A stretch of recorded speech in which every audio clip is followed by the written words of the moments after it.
주님의 평강이 여러분과 함께. 여러분, 우리 눈이 여러분과 제가 눈이 다 있습니다. 여러분, 제가 질문을 하나 드려볼게요. 이 세상의 곤충 중에서 눈이 가장 많은 곤충은 무엇일까요? 눈이 가장 많은 곤충이 무엇일까요? 제 방에 한 마리가 들어왔습니다. 뭔지 아세요? 파리. 예, 파리입니다.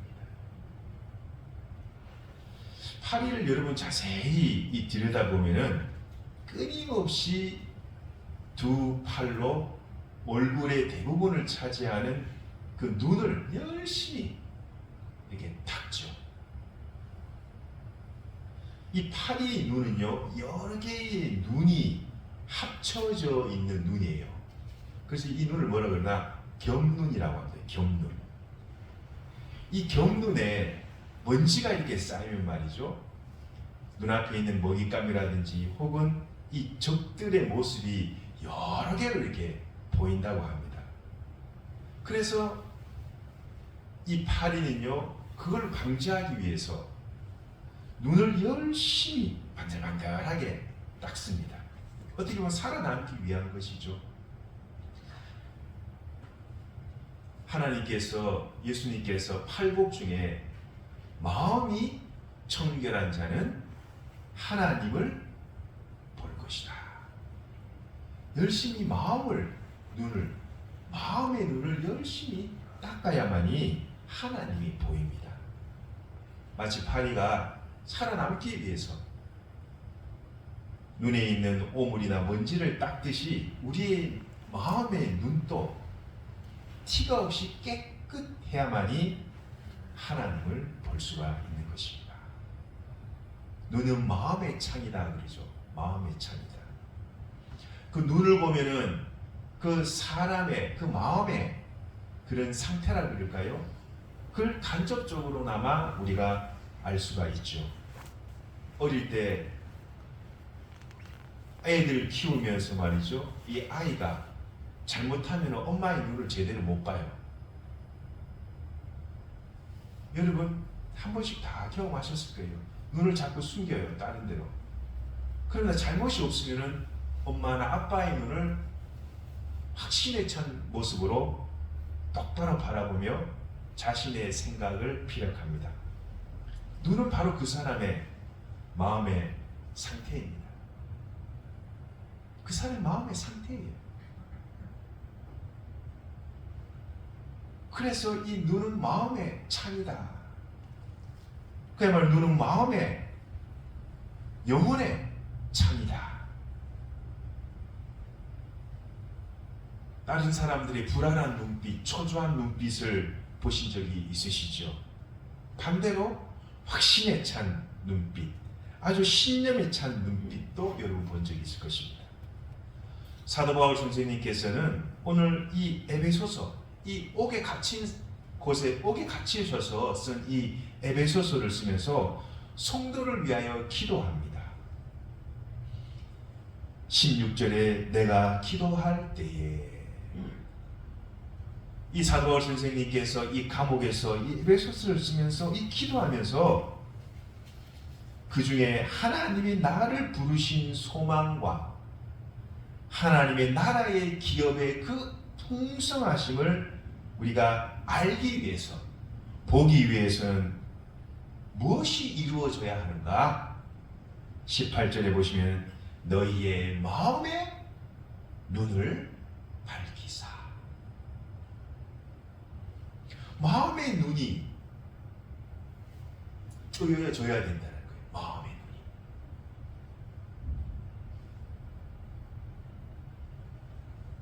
사람의 두 개의 눈이 있어요. 우리가 이 사물을 바라보는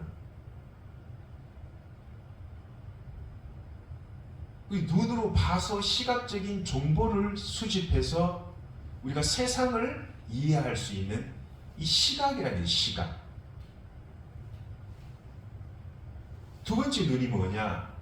바로 영역이에요. 영역. 보이지 않는 거예요. 볼 수가 없습니다. 여러분이 믿는 하나님은 보이지가 않습니다. 그래서 우리가 하나님을 보기 위해서는 영역이 있어야 돼요. 영역이. 시력으로 아무리 하나님을 보여주세요, 보여주세요 해도 볼 수가 없습니다. 그러나 두 눈을 딱 감고 깊은 묵상과 기도로 잠잠히 주님의 임재를 기다리면 어느 순간에 눈앞이 환해집니다. 이것이 영안이 열리는 경험을 하게 되는 것이죠. 그래서 이 겉눈이에요. 겉눈. 이 겉눈이 있어요. 속눈이 있어요. 이 속눈이 바로 영역이에요. 영역. 시력이 아닌 영역이에요. 그래서 속눈이 열린 사람, 이 영역이 열린 사람은 천국을 보게 되는 거예요. 하나님을 보게 되는 거예요. 그러나 이 땅에는요, 안타깝게도 영적인 소경들이 너무나도 많습니다. 시력이 좋아서 세상의 물질 세계는 많이 보지만 이 영계에 완전히 닫혀버린 사람이 있어요. 영계가 닫혀버린 사람들. 여러분, 하나님을 보고 싶습니까? 마음의 이 눈을 열린 사람이 되고 싶습니까? 눈을 꼭 감으시고 말씀을 깊이 묵상하시고 기도로 잠잠히 주님의 임재를 기다리실 수 있기를 바랍니다.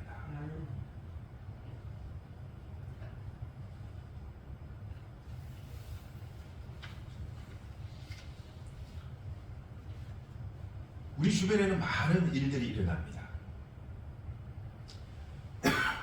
그 일들 너머에 역사하시는 보이지 않는 하나님의 손길이 있습니다. 그래서 하나님의 뜻을 우리가 하나씩 알아가게 되는 것이죠. 당장 우리 앞에 몰아친 그 광풍을, 그 폭풍을 바라보며 두려워하면은 그 폭풍에 빠져버리게 됩니다. 그러나 그 폭풍을 일으키고 광풍을 일으키시는 그 폭풍 뒤에 계시는 하나님을 볼 수 있는 사람, 이 사람이 바로 영역을 가진 사람이에요. 시력은 좋지만은 영역이 나쁜 사람이 있고, 시력이 나쁘지만 영역이 좋은 사람들이 있습니다. 바로 마음의 눈이 뜨인 사람이죠. 마음의 눈이 밝혀진 사람. 이런 영적인 영역을 소유하시는 여러분들이 될 수 있기를 간절히 바랍니다. 앞서 잠시 언급한 바와 같이 마음의 눈이 열리면은 첫째 볼 수 있는 것이 성경이 뭐라 그러냐? 말씀한 18절에 보면은 너희의 마음의 눈을 밝히사. 첫째, 하나님의 그 부르심의 소망이 뭔지를 알게 된다는 거예요. 왜 하나님이 나를 부르셔서 자녀 삼으셨는가? 하나님이 나를 통해서 이루고자 하시는 주님의 그 소원이 무엇인가를 알게 하신다는 거예요. 여러분, 현재 여러분이 간절히 바라시는 그 소망이 있습니까? 그게 뭡니까? 하나님도 똑같은 그런 소망을 갖고 계세요. 우리를 통해서 이루시고자 하시는 하나님의 소망이 있다는 것. 그 소망을 아는 사람이 속눈이 뜨인 사람이라는 것입니다. 마음의 눈이 뜨인 사람이다. 둘째, 이 마음의 눈이 뜨인 사람은 뭘 알게 되느냐? 18절에 계속해서 말씀합니다. 그 기업의 영광의 풍성함을 알게 하신다. 하나님의 나라가 얼마나 풍성한지 지금 이 땅에서 우리가 살고 있는 이 지상에서는 한없이 부족해요. 다 부족합니다. 그러나 하나님의 이 나라의 풍성함을 깨달은 사람, 이 속눈이 뜨인 사람은요, 부족함이 없다라는 것을 느낍니다. 여러분, 빵집 사장의 자녀들이 빵의 부족함을 느낍니까? 여러분, 가수원집 사장님, 가수원집 주인 아들이 이 사과의 부족함을 느낍니까? 먹고 싶은 파티 나가서 따먹으면 돼요. 하나님의 자녀는요, 이 땅에서나 저 땅에서나 이 생에서나 저 생에서나 부족함을 느끼지 못합니다. 왜요? 주님이 나의 목자요, 주님이 나의 하나님이라는 것을 고백하기 때문입니다. 여호와는 나의 목자시니 내가 부족함이 없으리로다. 이 말이 그냥 말이 아닙니다, 여러분. 하나님의 나라는요, 낭비가 아니에요. 부족함이 없는 거. 이 부족함이 없는 것이 무엇이냐? 바로 풍성함이라는 겁니다. 누구에게요? 마음에 눈이 뜨인 자에게, 영역이 뜨인 사람에게는 하나님의 나라의 그 기업의 풍성함을 보게 된다라는 것입니다. 셋째, 이 마음의 눈이 뜨인 사람에게는 무엇을 알게 하시느냐? 19절에 보시면요, 능력의 지극히 크심이 어떠한지를 너희로 알게 하신다. 이 마음의 눈이 뜨인 사람은 하나님의 능력이 얼마나 크다라는 것을 알게 되며 하나님을 신뢰하게 된다는 겁니다.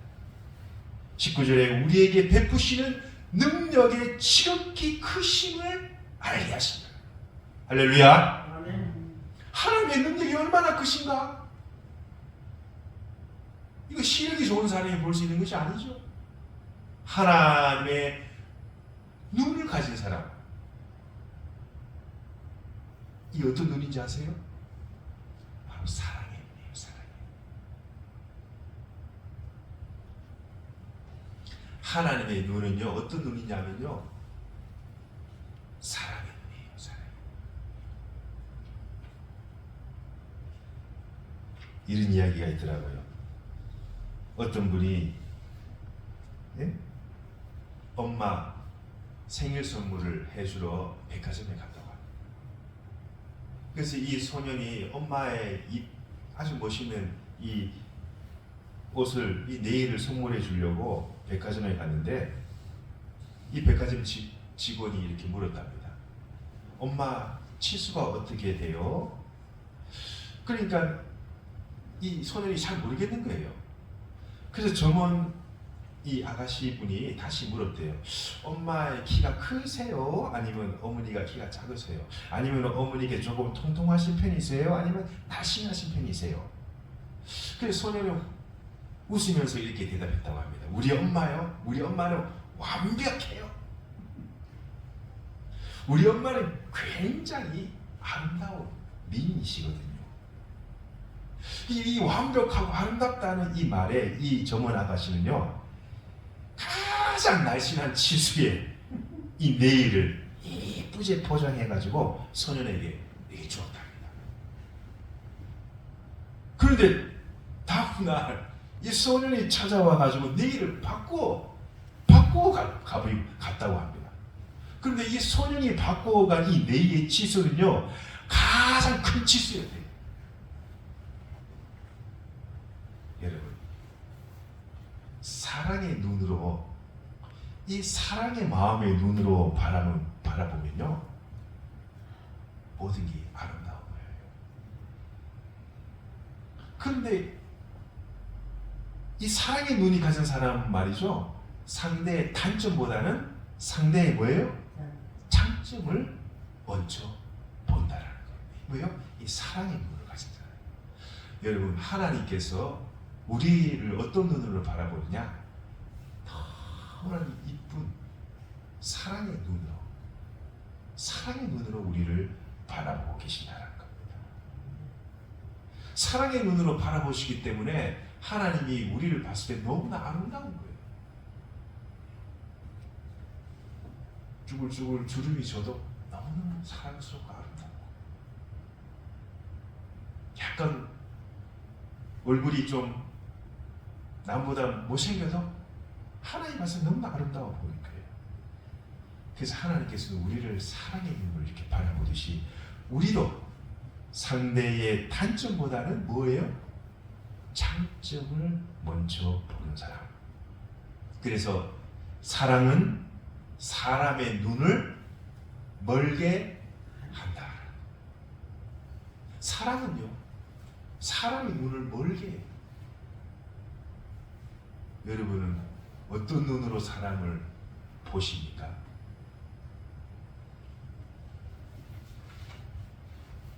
이 마음의 눈, 하나님께서 우리에게 이 마음의 눈을 밝혀달라라는군요. 바로 하나님, 우리가 모든 것을 사랑의 그 마음의 눈으로 이 세상을 바라보며 해석할 수 있도록 도와주시옵소서. 이 사랑의 눈이 열린 사람은요, 하나님의 뜻이 무엇일까? 하나님이 나에게 원하시는 그 하나님의 소망이 무엇일까? 이것을 이루어드리려고 하는 거예요. 이 땅을 살면서 사람도 없고 돈도 없고 모든 것이 부족하지만 저 하늘나라의 하나님의 나라의 그 기업의 풍성함을 보게 되며, 그것을 이루시는 하나님의 능력이 얼마나 광대하며 위대하신 가진가를 깨닫게 알게 되는 사람. 어떤 사람이냐? 바로 마음의 눈이 열린 사람, 즉 사랑의 눈이 있는 사람이라는 것을 주님 말씀하십니다. 여러분, 주로 우리가 시력이 안 좋아서 글씨도 잘 못 읽고 돋보기를 써야 하지만은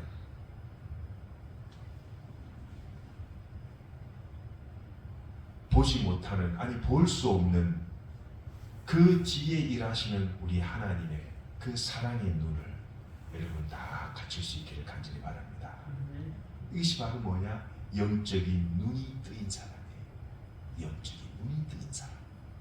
이 영적인 눈이 뜨인 사람은 하나님의 소망을 알게 됩니다. 나를 왜 부르셨는지, 왜 하나님께서 이 교회에, 왜 이곳에 나에게 직분을 주셨는지 그 부르심의 소망을 알게 됩니다. 그리고 하나님의 나라는 비록 이곳에는 부족함과 모자람이 있지만 하나님의 나라의 기업은 풍성하다는 것을 깨닫게 됩니다. 하나님의 전지전능하심과 무소부재하시며 편지하시는 하나님의 그 능력을 인정하시고 고백하는 분들, 바로 마음의 눈이 열린 사람이요 예수님의 사랑의 눈을 가진 분이시다라는 것입니다. 여러분, 주님은 살아계십니다. 주님은 우리와 함께 하십니다. 주님은 역사하십니다. 우리의 간절한 기도에 응답하십니다. 그런 마음으로 살아가실 수 있기를 주님의 이름으로 간절히 축원드립니다. 기도하겠습니다.